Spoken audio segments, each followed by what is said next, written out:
Thank you for joining me. I'm talking about changes and alterations. This is one. I basically got fed up of the pigeons eating all of the food within 5 minutes of it going out.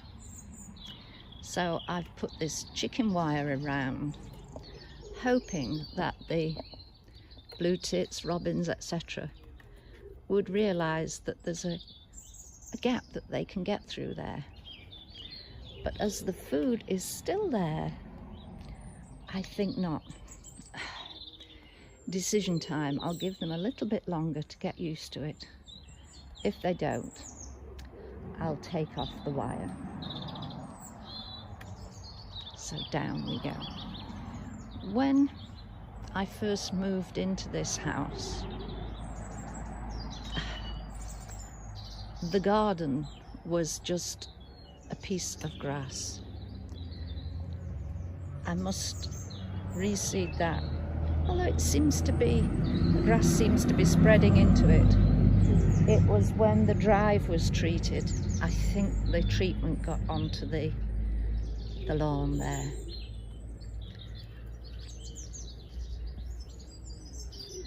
This used to be a pond, but even though it was double lined, the pond had got a hole in it, so rather than reline it, I just let it drain naturally, and then my friend helped me to completely empty it.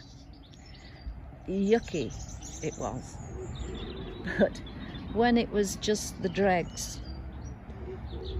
my furry companion was a largely white with a few black splodges, long furred cat called Georgie, and he actually used to come out into the garden with me. All of my cats are indoor cats because the road is busy and I lost 2 cats on there, but he would be on a harness and a long rope, and I would fix that to the washing line, and he could trot around whilst I was gardening. And I was doing that one day. I thought, where's Georgie? Right, follow the rope. And he was in the mud. He was filthy. Do you know, he didn't give a toss. He was perfectly happy. But I had to pick him up, carry him at arm's length to take him in and scrub him. This end bit was originally designated as a veggie plot. That yew tree wasn't there at the time. That came with me as a tiny sapling from a neighbour in Lincolnshire where we used to live. So there was a trellis cutting off the garden from the veggie patch, and that obviously wasn't there either. And trying to turn the soil, trying to dig it, got a rotavator, couldn't work it because it ran away with me. It was too powerful. So it became a designated picnic area. I had a picnic bench there. Then along came the summer house and the wood stores. So it's part of the garden, but it's sort of closed off from it. And the birds love these trees, which is good. So I've got under those covers something again that I'm not sure if it's working. Let's have a look at this one. That is the construction I made and painted with an old piece of Indian metalwork in front. When I looked the other day, I don't want that to fall down completely. There we go. No. No. They're planted round the outside, but not showing yet.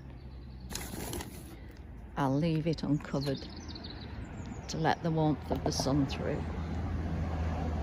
So that's part of the ever-changing. I shuffle things around, as I've said, the statues. But over the years, this has evolved to be my haven.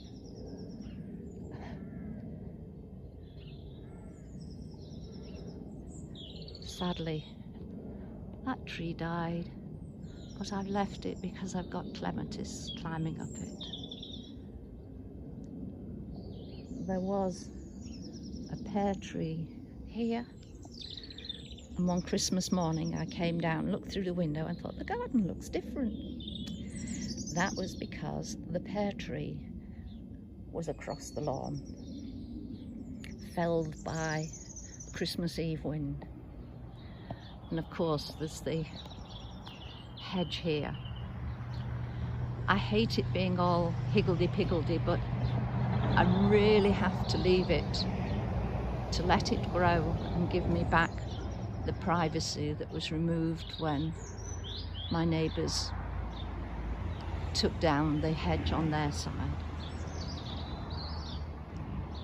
Previous to that, the neighbours used to get on really well. And in the back there was a mature holly tree. And one morning there was a knock on the door, and my neighbour said, "Oh, you're here, are you? Are you all right?" I said, "Yes." "Ah, didn't you hear the kerfuffle last night?" "No."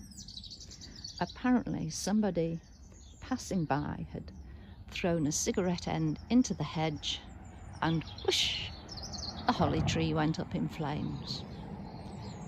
So somebody else phoned for the fire brigade. Somebody knocked on my neighbour's door, woke them up, and they called for the fire brigade. And the fire brigade came and were here for quite a while because I had to make sure it was properly damped down. And yours truly slept through the lot. So now I just have the holly hedge, and the shrubs on either side have joined up to fill the gap. But gardens evolve, gardens change, and mine's like my brain, higgledy-piggledy. On the job for weekend is using an old gazebo sheet to make a cover for my swinging bench. I thought that this year it might need to be replaced, but I think I can keep it going for one more year. Fingers and toes crossed it doesn't disintegrate when I sit on it. Right, no excuses. I need to get cracking. That planting won't do itself. So thank you for joining me. Take care, and I will speak to you soon. Bye.